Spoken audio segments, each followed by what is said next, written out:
With 1,200 landscaped acres and 15 major museums, Balboa Park is one of the nation's largest urban cultural parks. Of course, it's evolved since the park first opened, and the ongoing drought is taking its toll on the landscape.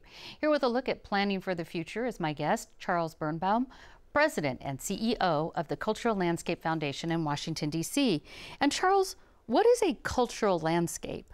Well, a cultural landscape, Peggy, is any landscape that has been affected by humankind. It can be a design landscape like Balboa Park.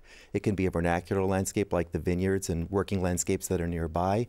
Or it could be a landscape that's a historic site like the exposition grounds. Well, you've studied parks all over the world. How does Balboa Park stack up? Well, Balboa Park really is one of the great large urban parks in America. They brought a man from the East Coast, Samuel Parsons, to do a plan in the early 1900s. And what he created was a landscape that was picturesque in a way that it had never been done before, and it has a bigness like a national park. I think people, when they come here, think they must be in a national park, that they've never seen such big scenery in a city park before. What really separates it? Is it the park with the architecture, or is it just the sheer size or the diversity of the plants?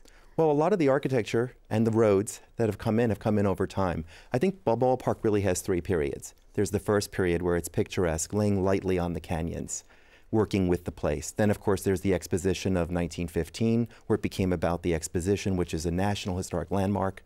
And then, of course, around 1960, it really starts to accelerate with automobiles and roads, more paving, more buildings. I think now the time, with large-scale planning and looking at public-private partnerships, there's a real opportunity to get back to the landscape and put the landscape first. Now, about 6 million people visit the park every single year. What attracts so many people? Oh, gosh. Well, I think, first of all, Balboa Park is a local park, it's a regional park, it's an international designation. Its silhouette of its exposition buildings, I would say, are as iconic as the Eiffel Tower or Big Ben.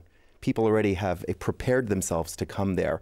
I think that's the easy part. I think the part today, in looking at this larger scale planning, is to understand the evolution of the park and the richness of all of its natural, cultural, scenic resources. Stuff that's been below the radar outside of the exposition grounds. What do you think are the most important issues for the future facing the park? I think balancing nature and culture. I think that, as you alluded to in your opening remarks about water, climate change, we're dealing with dramatic climate events these days. And I think one of the things we're seeing in a lot of other cities that are grappling with this is you can also deal with these things through the lens of understanding how a landscape has evolved. So in very much the way the park was originally planned, that it grows out of the place as opposed to being put on top of it. As in specifically when we're talking to plants, let's say native plants, things like that? Well, let's talk about Kate Sessions. One way to honor Kate Sessions is not putting a statue of her in the park. It's actually having Arbor Day festivals and planting trees in the parks, but also honoring the trees she planted that are now a century old that need water.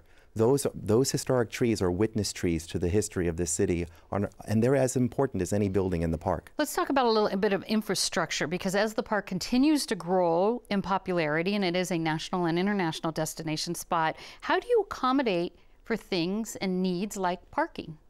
Well, I think that one of the things we're seeing today, and Houston is a perfect example. Here's a place built on automobile culture, and now we're seeing civic gestures of the Beaux-Arts scale that we had with the exposition grounds here in Houston.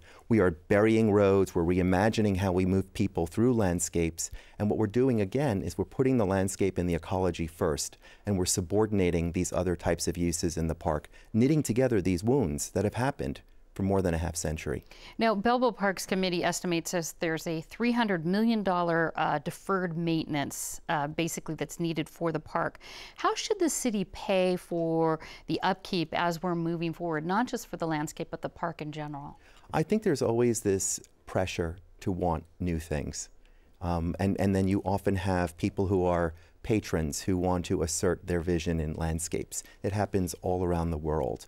My hope is that rather than looking at objects and individual moments going forward, that to actually realize a $300 million backlog, that the way to do that is with sound planning principles, building a very big tent, planning top down, bottom up, and having a comprehensive vision that puts the entire landscape first as a way to begin to excite people and re-engage them in a meaningful dialogue that's not just about individual things that are plopped and dropped in a park landscape. Do you think it could be a sort of a public-private donor type of cooperation? I think there's no question that whatever happens has to be public-private. I think one of the great things here is you're not having to have people fall back in love with the park. They're already in love. That romance never ended. So you're ahead of the game there. All right, Charles Birnbaum, thank you so much. Thank you, Peggy.